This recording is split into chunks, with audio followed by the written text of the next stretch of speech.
The 2026 FIFA World Cup, Group B, Switzerland 2, Canada 1. A thrilling Group B finale at the sweltering BC Place in Vancouver.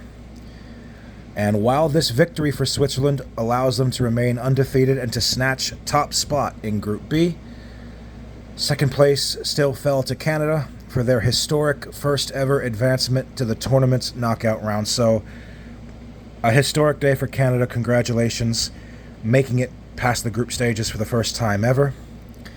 I thought Switzerland would win this game just because of the pedigree and experience at this level of coming in clutch. They knew that they had to win in order to secure top of the group.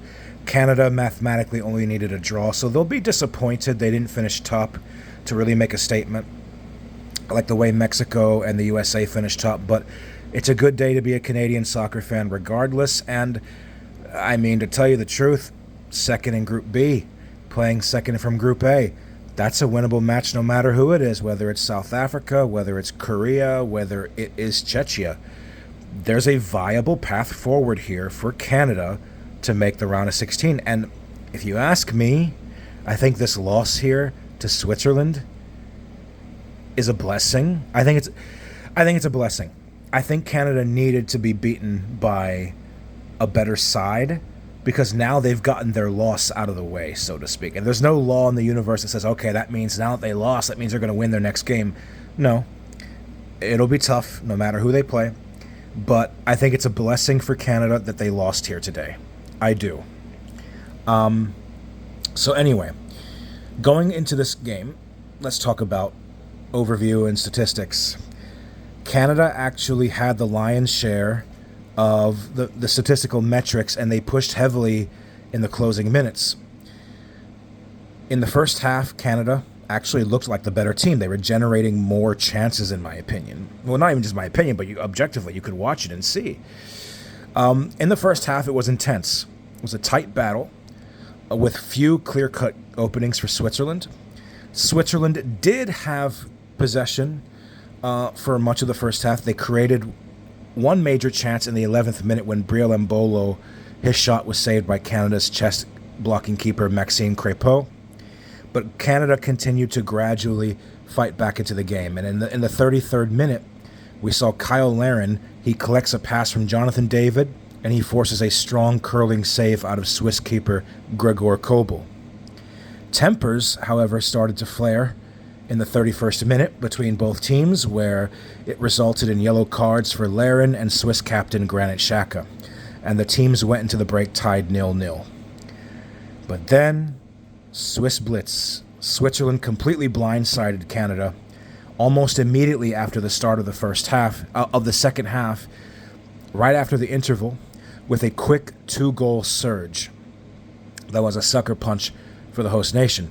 In the 46th minute, only 40 seconds into the half, following an 11-pass sequence from kickoff, 20-year-old winger Johan Manzambi, who had a great game against Bosnia last week, he sends in a precise cross into the box, and Ruben Vargas, the man of the hour, he finds himself wide open, and he hammers in a right-footed strike off the inside post into the net. 57th minute, the Swiss doubled their lead when a high ball over the top bypassed Canada's center backs. We saw Canadian defender, I think it was De Fegaro. He misjudged the flight and he slips, which basically allowed Manzambi to capitalize on the error. And he drills in a low shot that squeezed past Crépeau, and that really was the defining goal that told us Switzerland were very much in the driver's seat. But Canada fought back, and Jesse Marsch, he orchestrated a very proactive tactical shift. He introduced a wave of attacking substitutes. He later actually, I think Marsch revealed later that he intentionally named star player Alphonso Davies on the bench as a decoy to distract the Swiss, although Davies was recovering from a hamstring injury and not fully fit to play. Yeah, you gotta love Jesse Marsch. He's known for his antics, isn't he? I love the guy. Not everything that he says, but I love the guy. Then in the 76th minute, Canada makes it very interesting. Less than a minute after stepping onto the pitch, super sub Promise David. He gate crashes the Swiss defense. Midfielder Nathan Saliba, he chips in a beautiful cross over the box, and David executes an emphatic lunging right-footed volley past Kobel to ignite the home crowd. Great goal, great surge of energy. Canada now just one goal away from coming back into the game. Remember, they needed only a draw. Could they get it? Could they get that equalizer and reclaim top of this group? They were not able to do it, but we were headed for a grandstand finish because Canada, they threw everything at Switzerland. They threw everything at the Swiss box over the remaining 15 minutes, plus stoppage time. They piled on 13 total shots and multiple set pieces. They created pure chaos for Murat Yakin's men, who almost let this game go. In the 3rd minute of stoppage time, you had Alistair Johnston. He sends in a long throw into the box. Promise David manages to get to guide a goal-bound header downward, but Gregor Kobel, he dropped directly to his goal line to pull off a crucial save. And that ultimately led to a 2-1 victory for the Swiss. If that goal went in, oh man, oh man, oh man. Alistair Johnston and Promise David would have been heroes. To turn it around 2-0, to tie this 2-2 to top the group, Canada, the whole stadium would have erupted. And it would have been a mass celebration all across the country, I think. But it's still a celebration because Canada advanced to the next round. Some fans may feel that they were playing for the draw until they got scored on, because Canada had a lot of momentum heading into the second half, but it just wasn't enough. Maybe Canada was a little bit far too passive, but, I mean, they're through. They got a goal in each game. They only lost once. It's something to celebrate.